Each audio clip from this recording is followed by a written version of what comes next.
You then wonder what happened to Bloodhound. In fact, do you know who is Bloodhound? If you don't, let me explain and what happened to her in the little miniseries of villainous called High Risk. In that issue, Bloodhound is sort of a character who is a right-hand man of Miss Vadum. Higher hand specific for her talents that she is a very good hunter, sort of a bounty hunter, if you will.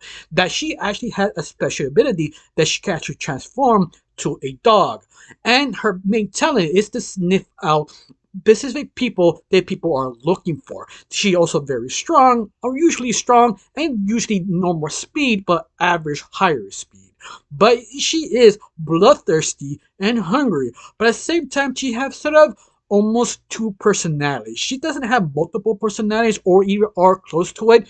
She best described something like Haga Bataki, that she's rough and tough, a mean girl, a badass, but she's alone. She sure her softer side, that she is sort of adorable because she is a good little girl, because she does her job and she give her treats. But you see her doing that, she will snap and look at you and say, "What are you looking at?" Overly aggressive and mean, and jumping back to sweetness and adorableness. That would make Bloodhound just a very interesting, likable, and adorable type of character. That I'm sort of surprised that no one really have a bigger fan base of her. That she does her fans, but not as bad as King Casino or Miss Bad Doom.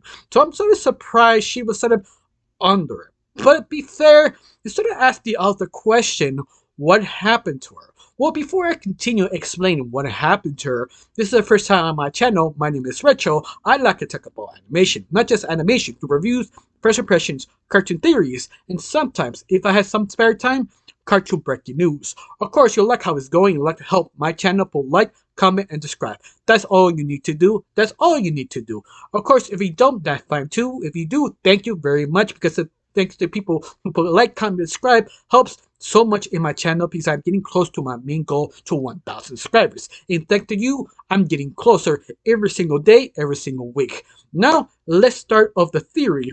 What happens to Bloodhound after the miniseries of High Risk? Now, everything started when Bloodhound got captured by P.e.a.s.c of end of the issue of High Risk. P.e.a.s.c has a very specific location prison just for unsupernatural criminals who have special abilities, and this prison called McClan. McClan has a special name because McClan is the best way to describe sort of hell, the sort of Inca and Azteca sort of ideas what hell looks like, and that's why they named their prison McClan. Now, some of you wonder right now what the McClan, the prison, actually kind of looks like. Believe it or not, in the sort of show, they actually show a image of the blueprints of McClan and what this person could do or should do. Well, this is the blueprint what it looks like, and what is sort of the idea how it runs. Think of it as McClan sort of kind of the Avengers or Shield sort of base. This base can actually fly at different locations. It doesn't land. This is the reason why this sort of cover is sort of like a dome in a way, and one entrance come out and come in the very top. In fact, if there is a special location that you need to fly in inside the dome and the side of the whole building, that's the only place you actually park whatever flying vehicle you actually go in, because this thing is always moving. It does not have a location that you actually land, because it's built to keep moving, not alert other people where this person actually is, so it could be untraceable. Now, the thing is so interesting about this prison, the main tower, what they name, they call it Cholo. The reason why Cholo is the god of fire and also fire of sport, he also the creation of fire. But on top of this, he's also the boss of all witches. So it makes sense why they actually call it Cholo. It's sort of where it begins and ends. And that's sort of interesting how they name this specific tower of this prison. Now, the other thing is so interesting about this prison is sort of the helicopter propellers they have in the sides. Those helicopter propellers is to use it to make them move place to place, but also it's sort of plan B if the whole prison went down. They had to fall off. They had to escape using the escape pods. The pods are actually in the propellers. So when things go bad, they can disconnect and use the propellers as escape pods.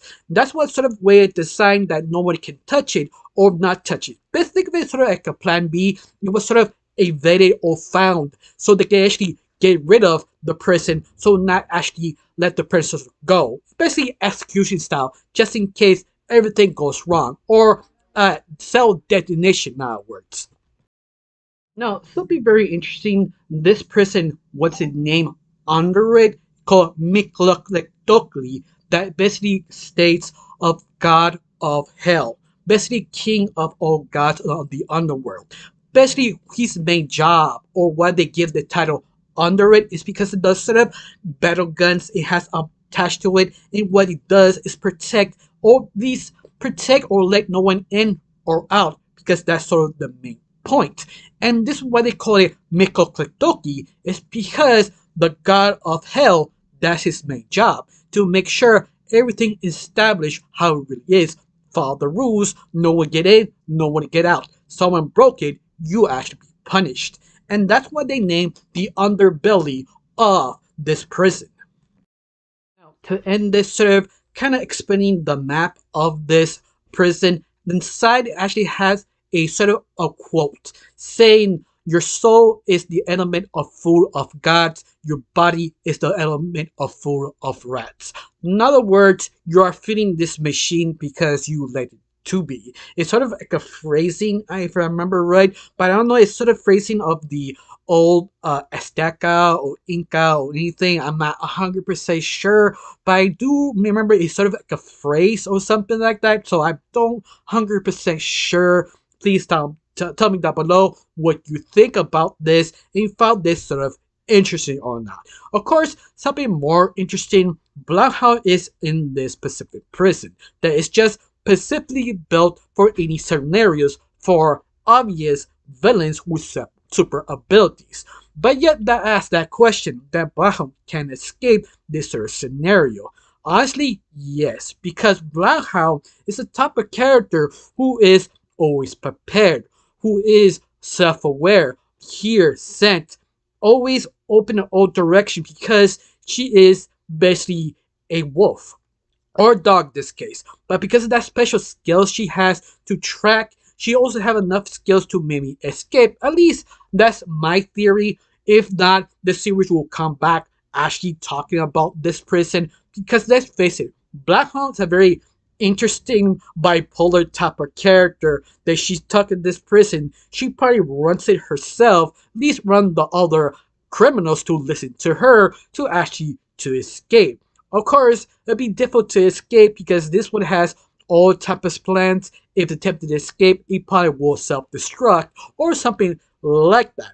But yet again, Bloodhound is the type of person who loves gore, action, and violence. And this is sort of a daily life for her. This is nothing that special. So the question is, how long Tad Allen, the creator of Villainous, decided to come back of this prison, or at least short in the show or a book, because it did give so much information of this prison, even that telling you in the mini series of High Risk which place you actually can what is this prison. On top of this, they give you a basically a map of what this actually looked like. So 100% sure it's basically not just world building, that this show or book or another miniseries will go back to this specific place to show it off in what it actually can do and how maybe Bloodhound could be the main lead of maybe an episode, a miniseries, or a book. Because let's face it, Bloodhound is a very interesting character that I like, that I want to see her more because she's just a very interesting fascinating character, especially how bipolar she is. I don't know you, do you like Bloodhound? Do you feel she can actually lead her own comic or her own episode? To me, yes, but her design, how she looks, how she acts, she's just great. Hopefully she get more popular, more stuff for her. I don't know you, how you felt. Do you like this theory, this explanation? Tell me down below. Let me know. I got nothing else to say. Just thank you for watching and don't forget to subscribe. Bye.